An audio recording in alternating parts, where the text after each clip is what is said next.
Racist cops. Handcuff black female general. Her call to Pentagon destroyed their careers. Sometimes, all it takes is one phone call to shake an entire town to its core and destroy the careers of those who thought they had the right to disrespect others without consequence. Helen Aleda, 43 years old, a lieutenant general in the United States Army, the first black woman to serve as deputy commander of the North American Aerospace Defense Command, was on a classified mission. No escort vehicle, no uniform, just her and a rental car weaving through the quiet backroads of rural Arkansas. Her destination was Fort Richland Air Base, over an hour away, but the secure signal on her communication device began to weaken.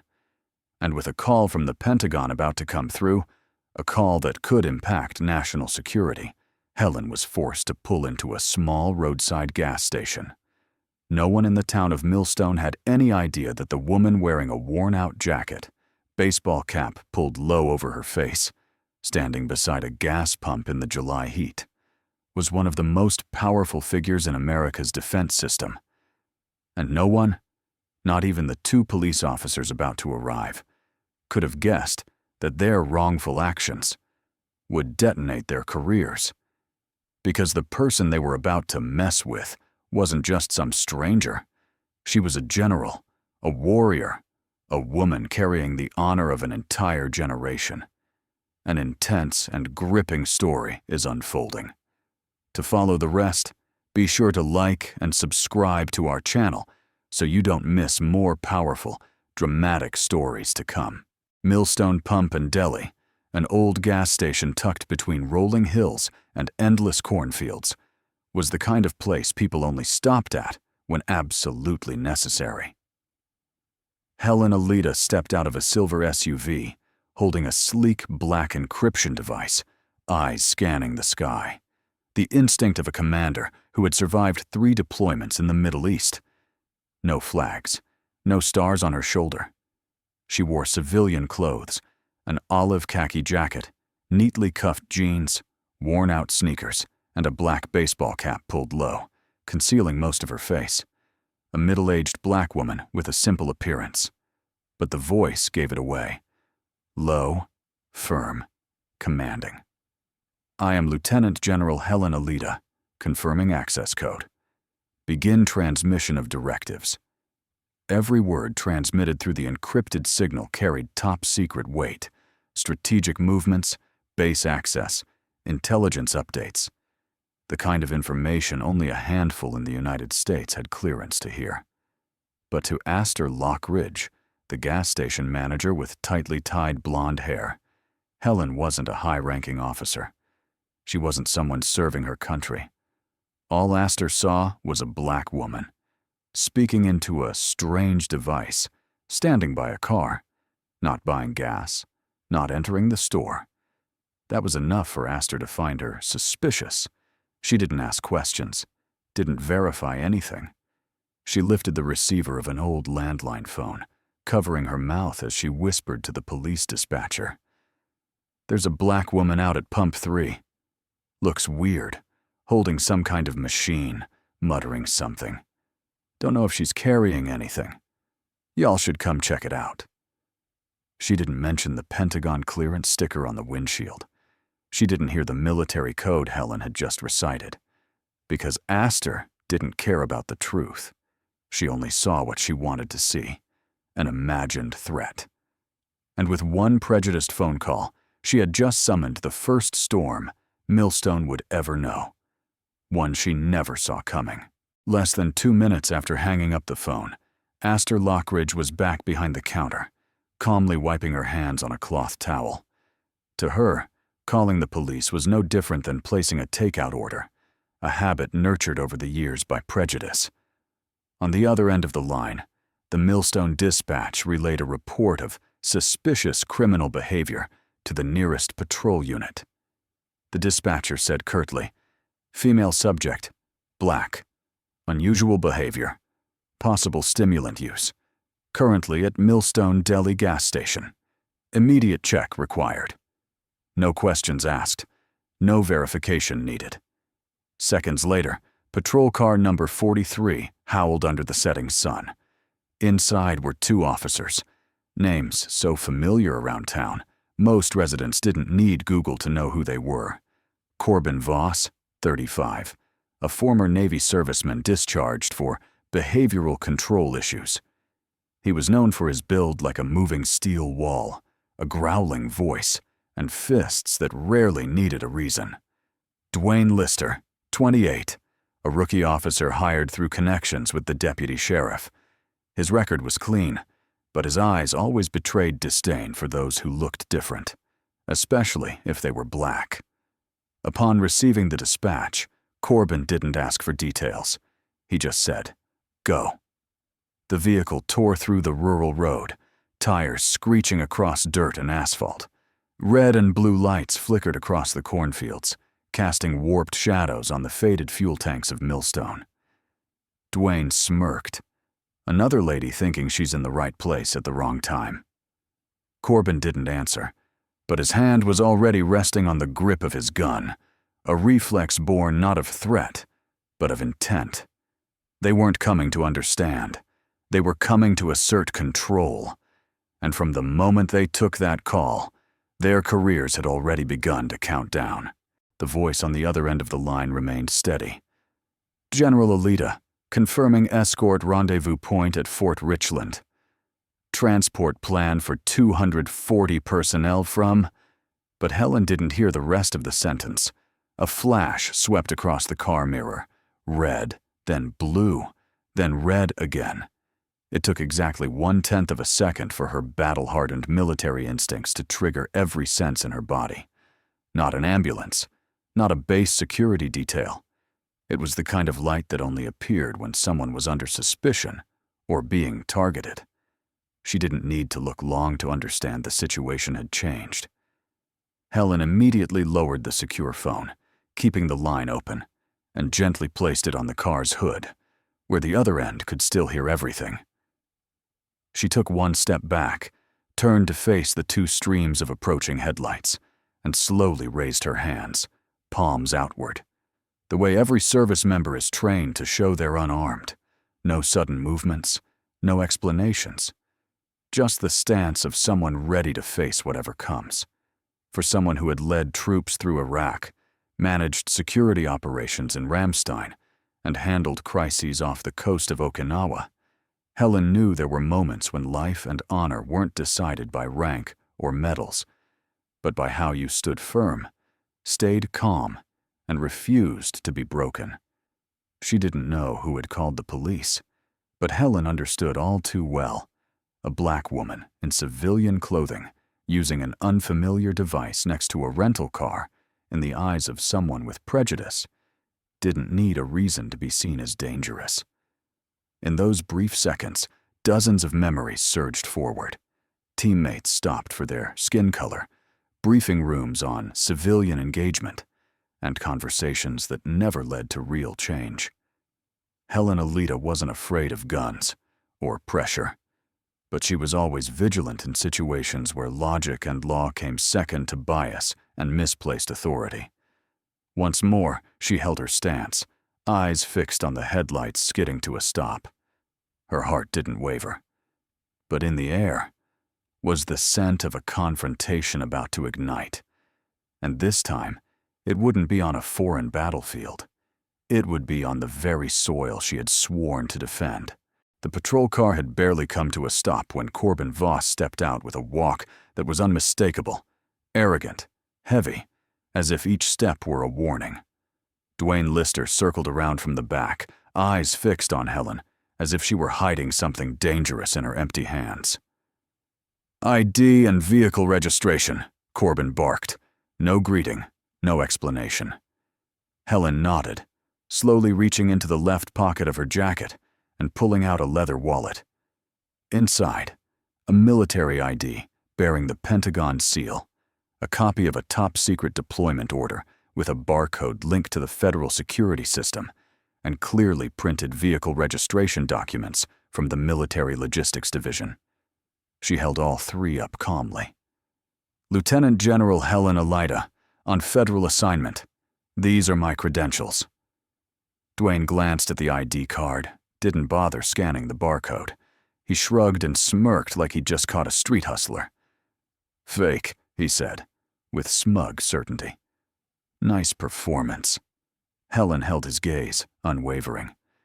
"You can verify the barcode," she said, voice steady. "I can provide internal comms clearance from the command if needed." Corbin shook his head and stepped closer, jabbing his finger at the general's insignia on the orders. "You think we're stupid? I could print this in 10 minutes at any copy shop." Helen stood taller, eyes locked onto theirs, and repeated, "I am Lieutenant General Helen Alida of the United States Army. I am executing a classified operation under orders from the Department of Defense." Corbin burst out laughing, the sound echoing across the gas station lot. "Oh, fantastic," he sneered. "Well then, I must be the director of the FBI." Then he snapped, "Turn around." Helen didn't move, holding her stance. "You are attempting to unlawfully detain a high-ranking federal officer. I advise you to call your superior immediately." "Don't tell me how to do my job," Dwayne growled. "In Millstone, we handle things our way."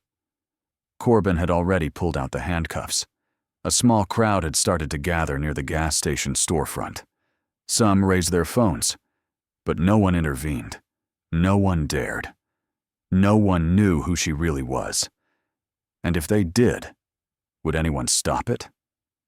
In the shimmering heat, where the pavement seemed to waver between justice and prejudice, Helen Alida, a woman who had led missions in the Middle East, who had sat in security briefings with the president, was now seen as a threat, simply because she was a black woman standing beside a rental car.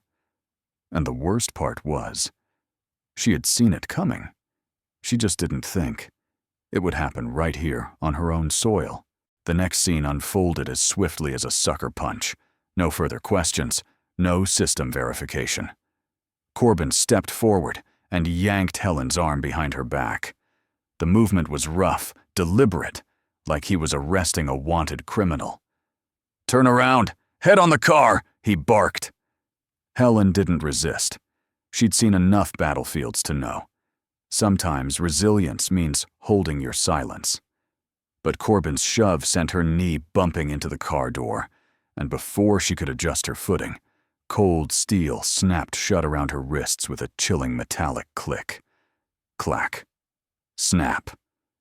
Dwayne's laugh cracked through the air like a slap. "Thought playing general was gonna fool us, huh?" The crowd in front of the gas station, initially just a handful of people filling up, had grown. They said nothing, just lifted their phones to record. Some nodded, some shook their heads. But notably, no one stepped forward. No one knew who the handcuffed woman really was. And perhaps they didn't care. A black woman in plain clothes, getting pinned down by police in the American South. That happened all the time. Helen's encrypted phone slipped off the car hood and hit the gravel, screen face down. The signal hadn't fully dropped. In a reinforced coordination room nearly 1,400 kilometers from Millstone, a Pentagon communications officer stared at the blinking anomaly on the interface. "We just lost connection with Lieutenant General Alida," he said, voice taut. "This isn't a technical glitch. It's a hard disconnect." Outside the gas station, Helen was forced to sit on the curb, her back against the sun-scorched brick wall in the June heat. She twisted to look at the phone, now lying silent in the dirt. The signal was gone. A top-level national security link had just been severed mid-transmission, an act that, under normal circumstances, would trigger an immediate federal investigation. But Corbin and Dwayne still had no idea. They didn't realize the woman before them wasn't just another civilian. She was someone with direct access to the Secretary of Defense, someone who, in just a few more minutes, would have their names etched into a Pentagon report in ink that couldn't be erased. They didn't know yet, but the wail of a distant siren had already begun to rise.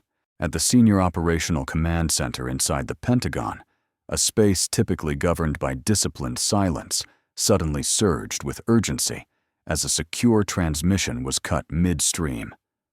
On the surveillance monitors, call sign Alita-04 had just switched from active secure to signal lost. A red warning banner flashed across the top. Communication disrupted. Priority level 1. Lieutenant Colonel Brian Solano, who had led dozens of rapid response operations, immediately stood from the command chair, eyes cold and sharp as a blade. Ping the last known location. Authenticate with federal code. I want coordinates in 30 seconds. Confirming signal from MIL-COM17B encryption device. A technician responded. Last known location, Millstone, Arkansas. Coordinates 34.5559 north, 93.0471 west. Brian's brow furrowed. Millstone wasn't on any official route. No base, no auxiliary contact point. Just a small town buried in cornfields and conservative folklore. She wouldn't have stopped there unless it was an emergency, he said to a special response officer. Contact Fort Richland, initiate red code, deploy the rapid response team, and open a line to JAG. I don't want this treated like a mishap. I want a full investigation if there's any sign of civil rights violation. Within 8 minutes, the satellite map of Millstone flipped to live surveillance mode. Traffic camera feeds, civilian satellite imagery, and even local cell tower pings were cross-referenced in real time. A town that once seemed ordinary had in that moment become a national security focal point. And it all began with a woman unlawfully handcuffed next to a rusty fuel pump. The midday sun in Millstone scorched the pavement. Heat shimmered off the concrete in hazy waves before Helen Alita's eyes. But it was just one of hundreds of discomforts she had endured on the battlefield. The only thing that truly made her feel cold was the steel handcuffs tightening around her wrists behind her back. Dwayne stood in front of her, hands on hips, eyes mixing suspicion, mockery, and satisfaction. He leaned down slowly, like interrogating a suspect at a street corner. "What's your real name? Who do you work for?" Helen looked up. Sweat rolled down her temple, but her gaze was sharp as a blade. Her voice was low, every word clear like a drumline echoing through Washington Square. "My name is Helen Alita. I work for this country." She paused exactly 1 beat, then tilted her head, staring directly at the 2 men smirking in front of her. "And you? What do you work for? Justice? Or hatred dressed up in authority?" The air around the gas station seemed to pause. The people recording suddenly stopped. A man nodded silently. A woman whispered, "She doesn't look like just anyone." Corbin stepped forward, voice harsh. "You've said enough. You're breaking the law and fabricating a false identity. Who do you think you are?" Right then, the radio on Corbin's shoulder screeched, this time not the usual dispatch tone. "Millstone Patrol Unit, urgent. The detained subject has been confirmed as high-level federal personnel. Immediate release required. The Pentagon has verified direct contact. Repeat. Release immediately." Silence, as if the air had been vacuumed from the scene. Corbin froze. Dwayne's eyes widened, stammering, "Pentagon?" "What?" Helen tilted her head toward them, not smiling, not angry. Just calmly delivering the final sentence they would carry with them for the rest of their careers, if not their lives. "I tried to tell you, but you wouldn't listen. Now, the entire country will." Millstone had never witnessed anything like this. Not in the memory of the townsfolk, and certainly not on the dusty red road leading to the small gas station off Highway 71. The sirens wailed, not the kind used by local police, but the sharp, chilling tone only those familiar with military operations would recognize, a federal-level priority alert.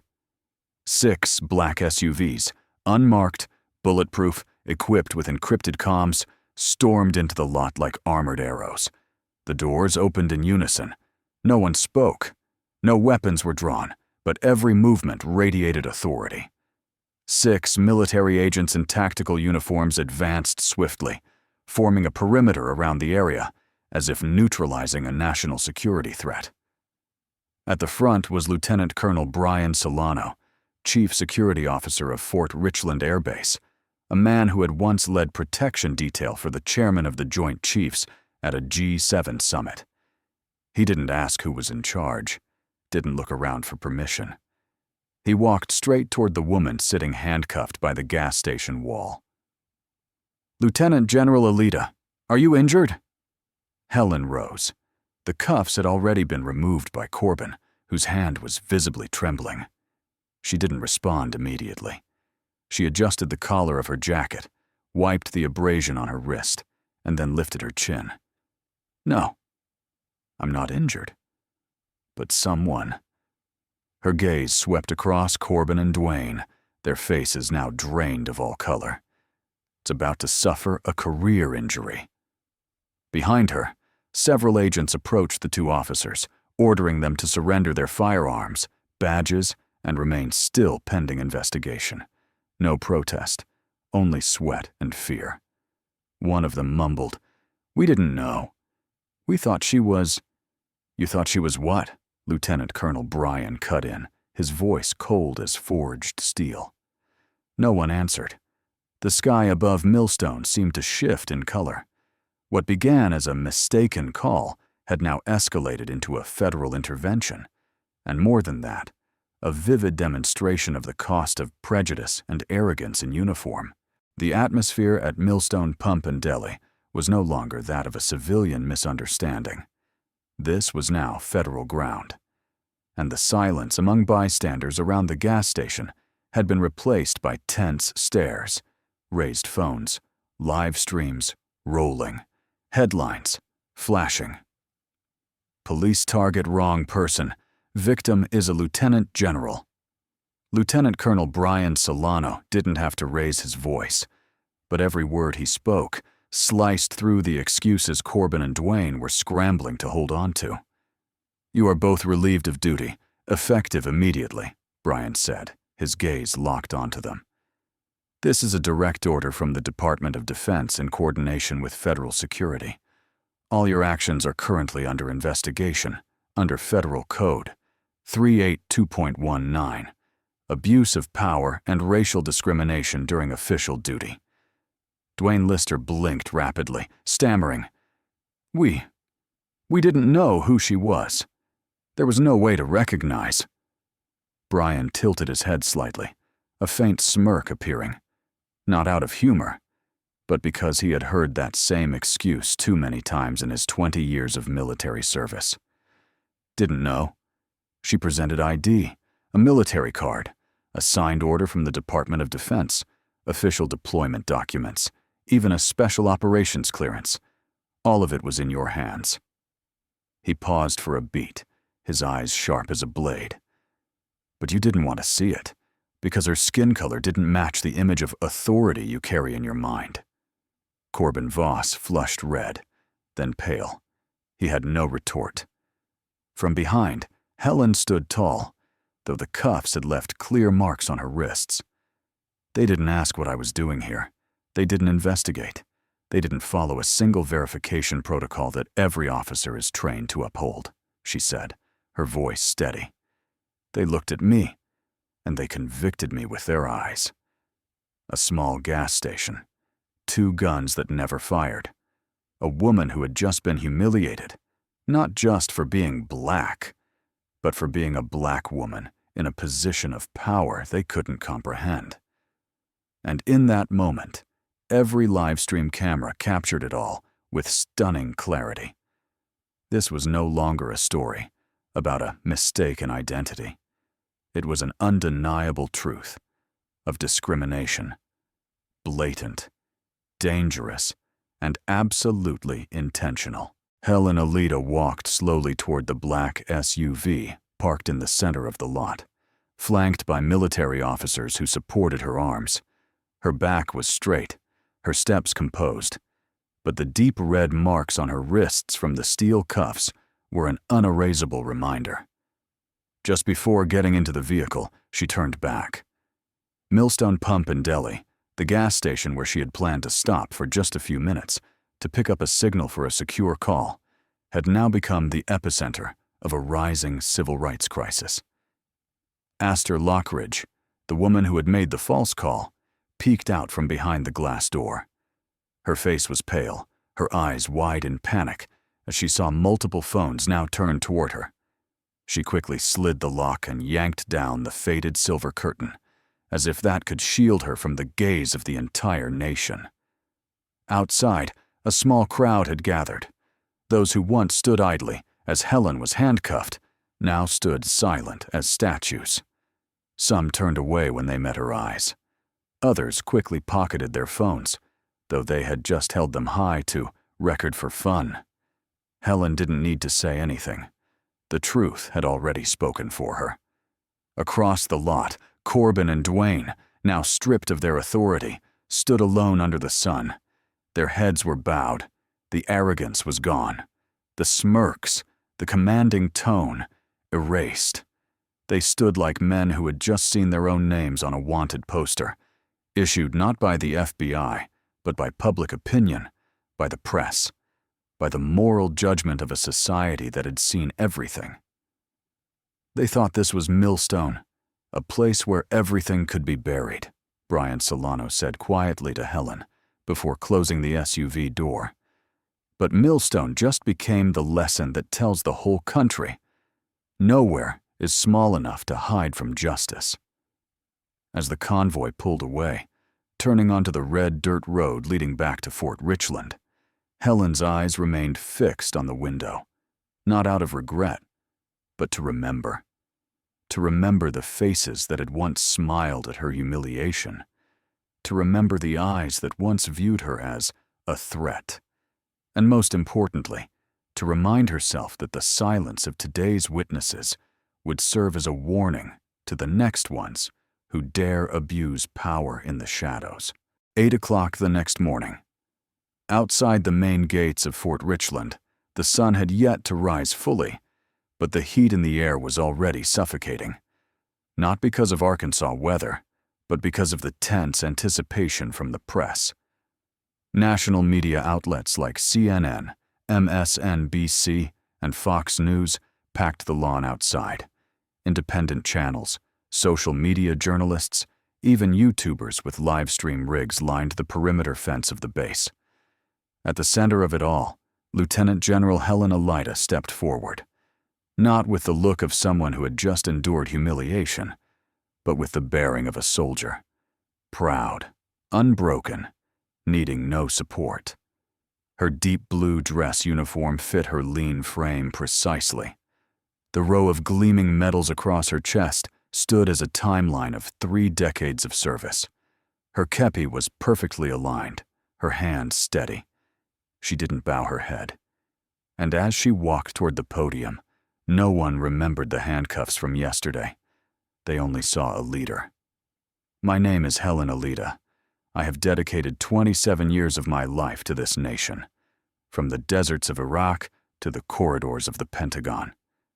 Her voice rang out firm and even, not angry, but resolute like a command issued on the battlefield. Yesterday, at a small gas station in Millstone, I was stopped, insulted, handcuffed, not because I broke the law, but because I didn't look like someone they're used to calling general. Cameras clicked in rapid succession. In the distance, townspeople began to gather, unprompted, as if they too needed to hear this. I'm not standing here to demand an apology, Helen continued. I'm standing here to affirm this. Human dignity does not depend on skin color, nor on the gaze of those who carry prejudice. She paused, letting the words settle. I've led troops through bombs and fire. I've represented America at high-level security summits. But yesterday, all of that became invisible. Simply because I wore jeans, a baseball cap, and had dark skin. Behind her, Colonel Brian Solano stood with arms crossed, his gaze locked on the woman he often called the spine of the modern military. Helen looked out over the crowd, her eyes meeting those of elderly black citizens, veterans, students, and others who knew exactly what it meant to be misjudged at first glance. Today, I'm not speaking only for myself. I'm speaking for those who've been overlooked walking into a meeting, doubted for how they speak, how they dress, mocked for raising their hand and asking for a chance. I speak because we deserve to be seen for who we are, not who others assume us to be. A long pause, then applause, at first scattered, then swelling like a rising tide, not because Helen demanded justice, but because she had become the voice for all those whose chances were stolen, just because they were judged by what they looked like. The 92-second video, shaky, recorded on an old phone, began with an image of Lieutenant General Helen Alida being handcuffed, pressed against the side of a vehicle. No one knew who filmed it. Maybe a truck driver. Maybe a passing college student. But within 24 hours, the clip had been shared millions of times. The hashtag # Helen Alida Justice shot to the top of Twitter trends. Political, social, and military media platforms covered it nonstop. The most prominent headline read, "Cuffed for being black, even with 3 stars on her shoulder." The internet exploded. Veterans posted images of Helen leading delegations at NATO, in meetings with the Joint Chiefs of Staff, and that old photo from Fallujah, where she saved 17 soldiers during an ambush. Civil rights attorneys from New Orleans, the NAACP, and the Women Veterans of America issued a joint statement demanding a federal investigation. Even those who usually avoided media, like retired General Harold McKinney, former National Security Advisor under 3 presidents, spoke out. If someone like Lieutenant General Helen Alida can be treated this way, then this is no longer a personal incident. The system itself is rotting. The town of Millstone, once only known for its summer corn festival, had become the eye of a national storm.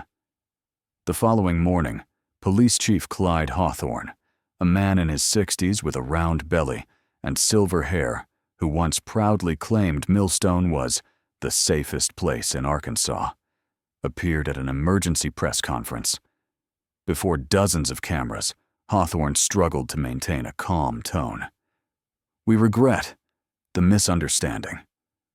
The officers acted based on a report from a local citizen, but a KTVL reporter cut him off.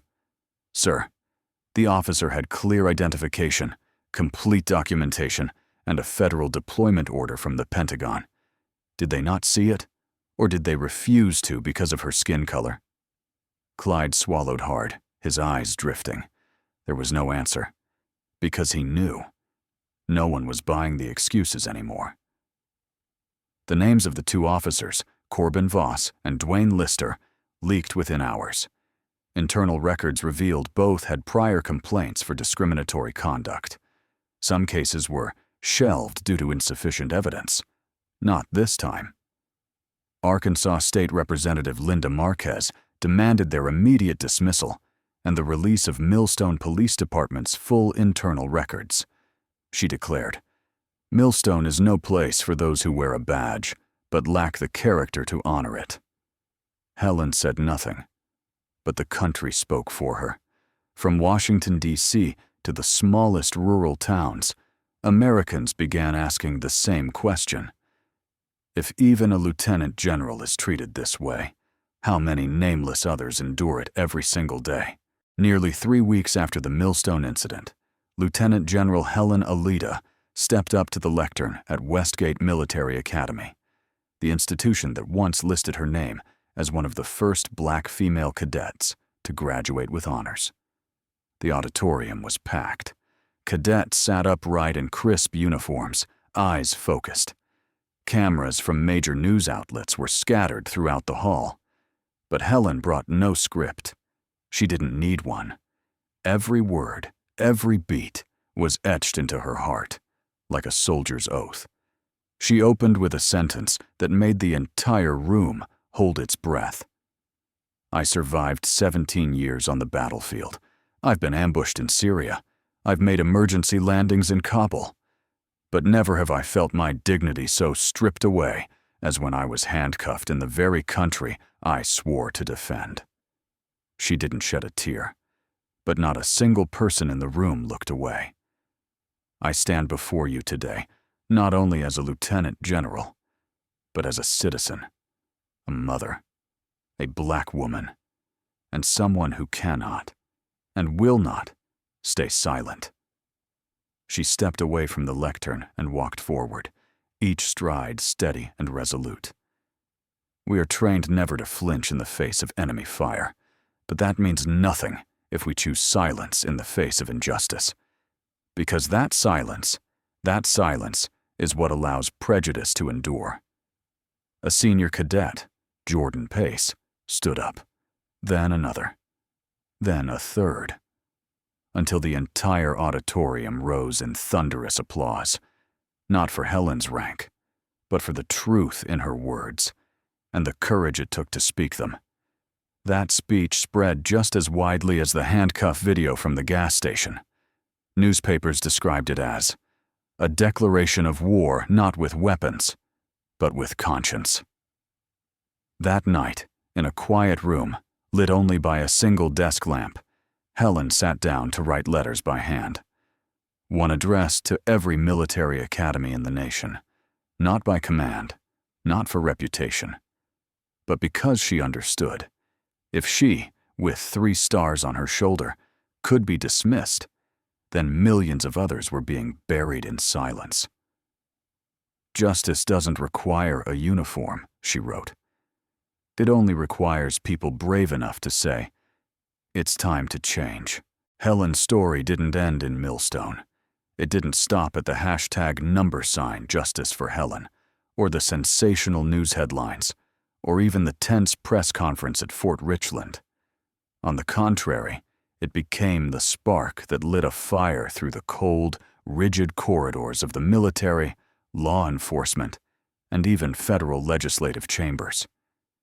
Just 3 weeks after the incident, a program named Project Honorbound was jointly launched by the Department of Defense and the Department of Justice. Its mission: to assess and reform law enforcement training nationwide, with a focus on racial bias, identification of federal credentials, and protocols for engaging with high-ranking officials. The Federal Bureau of Investigation reopened more than 214 complaints related to discriminatory behavior toward black service members over the past decade. At least 42 of those cases, once closed for lack of evidence, are now being re-examined. An article in The Atlantic described the Millstone incident as a domino awakening, where a single wrongful arrest shook the very system meant to protect truth. At the National Police Academy in Quantico, a new training module called the Alita Protocol was added to the first-year curriculum, mandatory for all cadets. On the first slide, one sentence stands out. A general should never be suspected because of her skin color. But if she is, the failure is not hers. It is ours. Helen Alita did not accept a medal for what happened. She declined honors. But her name now appears on a new piece of legislation introduced to Congress, the Alita Act. The bill mandates that any detainment of federal, military, or Homeland Defense personnel must be reported within 10 minutes of contact. Failure to report will be considered a federal violation. And in Millstone, a town once hidden behind cornfields and outdated habits, Astor Lockridge resigned. Corbin Voss and Dwayne Lister were federally charged for obstruction and face a civil lawsuit from the Department of Justice. Sheriff Clyde Hawthorne was removed for his role in the cover-up. At his farewell at City Hall, a 68-year-old retired black doctor quietly said, "I've lived my whole life in Millstone, but it's only today I feel like this town is finally learning how to live right." In Washington, when a reporter asked Helen, "If you could go back to that day, would you still pull into that gas station?" She smiled, her eyes calm but sharp as steel. I would stop the car. I would step out. I would call the Pentagon, because if I didn't, then who would? One phone call, one woman who refused to bow, one necessary shockwave, not because Helen wanted to change the world, but because she knew silence never would. Justice has no color, but courage, it has a face.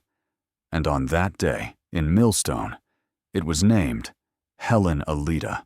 Lieutenant General Helen Alida's story is not just one of outrage.